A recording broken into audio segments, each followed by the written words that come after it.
She sent me a video like a few months ago she's like, look at this. This is in my house. And she like puts the camera over and there's like a rattlesnake like curled up in the corner of like her room. I'm like, I would burn the house down and move away. I don't know how she does it. I didn't know what I was expecting, but it wasn't that. Like, hey, check it out. She's doing like a Steve Irwin moment. Where it's like, we're going to catch it. Audacy check-in. What's going on? My name is Brew, and we are so honored today to have a guest in person, not on Zoom. She's a 3-time Grammy winner and won millions of hearts all across the world. Olivia Rodrigo is here. Hey. Hello. Thanks for having me. I'm so excited to be here. Thank you so much for being here. That was an okay intro. I mean, you have so many accomplishments already. It's hard to go down the full list and everything, but I'm so excited to have you in the building. How is your heart? How is life? How's everything going? I'm good. Yeah, it's been an exciting week. I put out my song Vampire a week ago. It went number 1 today, which is really exciting. Congratulations. So I'm having a very happy day. I'm really feeling very thankful that happened. So yeah, I feel really great. It's incredible. For having me. Well, how about the reception after not taking a break, but obviously this gap between having music out? Like, how cool is it to see the fans as ravenous as ever? Yeah, it's so awesome. I feel really lucky to have such awesome fans and have so many people who so graciously support me. I feel like it's been like 2 years since I put out music, and it was a little bit daunting thinking about putting out this song and kind of wondering what the reaction was going to be. And but I feel really good. I really love the song, and I think that's probably the thing that matters the most. But everything else is kind of just icing on the cake, and it's been wonderful. For sure. Well, such a good song. I'm always so curious about what makes the song the first one to put out, from an album. So why Vampire? Yeah, we wrote it last winter, and I remember the moment that I wrote the chords on the piano. I felt that there was something special there, and I felt like it was something important that I wanted to say. The song was expressing something that I'd been trying to express for a while, but hadn't up until that point. And so it was always special to me in that regard. And I just feel like it's a good introduction to the album. I feel like it's not so far away from what I did in Sour, but it's also kind of introducing some new topics and new attitudes and new sounds, and kind of just hinting at a little bit of what's to come. Yeah, absolutely. We talk about writing it a while back. I'm always so curious from an artist perspective, how does the songwriting process start for you? I've so mind blown to know that some people start, even if it's a dance track, acoustically, right. Or, they work the lyrics because they want those to be true to the song before they work on the music. How's that process kind of for you? Right. Yeah, it's so fascinating. I think it's different every time for me. I love lyrics. I love writing lyrics and poems and coming up with concepts. I think that's probably my favorite part of the songwriting process. But I think actually with Vampire, I came up with the chords first and started singing the melody of the chorus. And I really loved it, and it really moved me. And I kind of wrote the lyrics from there and came up with the vampire kind of concept from there. So I guess Vampire in that way is unique because I think that I usually am very lyric focused, but it's different every time. You can never kind of pin it down. Yeah, absolutely. It's really cool to talk to you in this area because again, we went through COVID and we didn't really get a chance to pick your brain fully or see you in person and everything. So much has changed. Since Sour came out, I feel like that just elevated an unreal level. How has that kind of changed your life? Oh my gosh. I mean, in every way, my life is so different. I owe so much to those songs and that album, and now this is kind of my bona fide job. I get to travel all around the world and make music and make records that I love, and I just couldn't think of a better situation. I feel really lucky, and I'm really proud of that record, and I'm so grateful for all the doors that it's opened. Yeah. Are you nervous when you perform new music for the first time to a crowd? Yeah. So nervous. I mean, but it's the age-old thing where it's I would much rather perform for 5,000 people than 5 people. Right. It's kind of harder when it's more intimate. But yeah, I definitely do get stage fright. That hasn't really gone away yet. There's something before you hit the stage that it just calms the nerves? I do a little meditation. I do a little I thank the universe for giving me this and ask for a good show, and I pray that people have a good time and that they take whatever they need to from the show. Yeah, that's what I say to myself before every time. That's a really sweet thought. To be I just hope everyone has a good time tonight. Not even about you.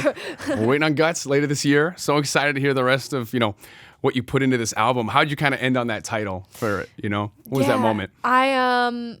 I've had that title for a really long time, actually. I had that title when I was finishing Sour, so it must have been 3 years ago, which is crazy. But I just love the word. I feel like it's really like provocative and cool. It like looks cool on a sheet of paper. But it, I like love how many contexts you can use guts in. Like I love spill your guts means to like, you know, barf out all your intimate feelings. And it also means bravery, having guts or being gutsy, and means intuition too, like trusting your gut. It's just all these things that are, you know, really some things that I like think about a lot. So I don't know, it all worked, all came together to make Guts. It's fun that you had that title for a little while then. How often are you like writing music? How much of that is your daily process? Yeah, I mean, I try to write as much as I can. I try to write every day if possible. I think it's just a really good practice. I try to just keep my skills sharp is how I like to think about it. But I think sometimes I try to remind myself that you don't always need inspiration to write, and sometimes good songs come from just discipline and you know, the craft of songwriting. Totally. What are some other skills you're working on? Maybe not just skills, but like bucket list items for this year. You're checking off accomplishments, you know, probably faster than you can keep up. But I have what's so on your many mind? skills that I want to work on. I really need to learn how to cook. Okay. I'm really excited to travel. I want to learn how to speak another language. Oh my That gosh. one will probably take a while, but I just go to other countries and I meet all these people who speak like 5 languages. I'm like, that's the coolest thing ever. like, how? That's the coolest thing. Like, this the coolest thing anyone can do. So I would love to be able to do that. Well, you're doing so many things right now. I'm always curious about like what's kind of harder, like acting or writing music? I mean, they're both super hard and fulfilling and great. I think they're hard and fun for different reasons. One of my favorite things about music is how independent you can be and how truly, at the end of the day, you make almost every decision. You decide what lyric it is, you decide what melody it is, you come up with the idea for the music video. Like, it's very centered on you, and that's so fun, and you get to do whatever you want and have so much freedom. But I think there's something so beautiful about being an actor and being a part of a set and just being like a teammate. There's something really beautiful in that camaraderie. So I like them both for different reasons. Yeah. You're right. It's so cool to have that individual aspect. When it comes to either one, music or acting, is there anyone in the industry that you kind of like reach out to for advice or input? You know who's so sweet is Gwen Stefani. Really? And I love her so much. Her music was so formative and really kind of inspired me as a songwriter when I was just starting out.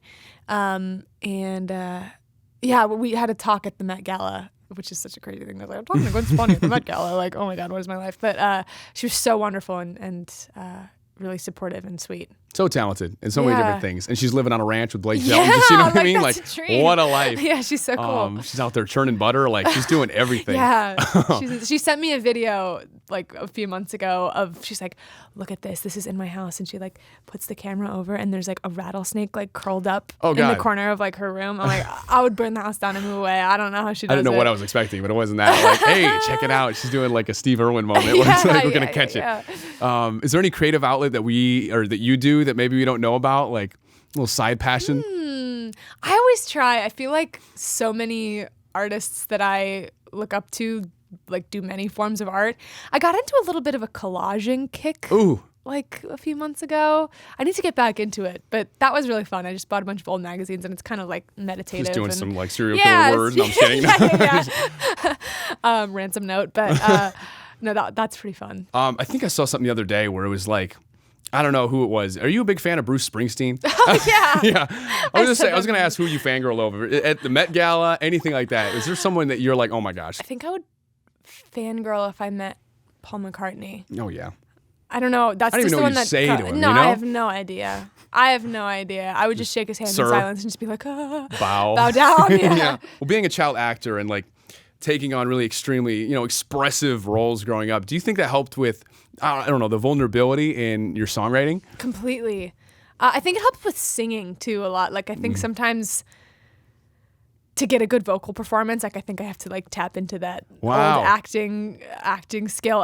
It's actually funny. My producer Dan, he obviously like tracks all my vocals, and sometimes if I'm not giving a vocal performance that he thinks is emotional enough, he'll literally record me, and by just recording me, I'll like inherently like give a better vocal performance because I'm like used to like being filmed and like being emotional from I guess my childhood or something. I don't know. Yeah, it's like life muscle hack. memory. Yeah, And it life like hack, just comes film through in your yourself. voice. Yeah. Another thing I saw like 30 minutes before you came in here, you got asked to prom Oh my recently. gosh, yeah. Are you gonna go? Like, first of all, this was at what, the Vampire release party? Yeah. I don't actually have all the information. I have never been to prom, and it's one of my regrets in life. Me neither.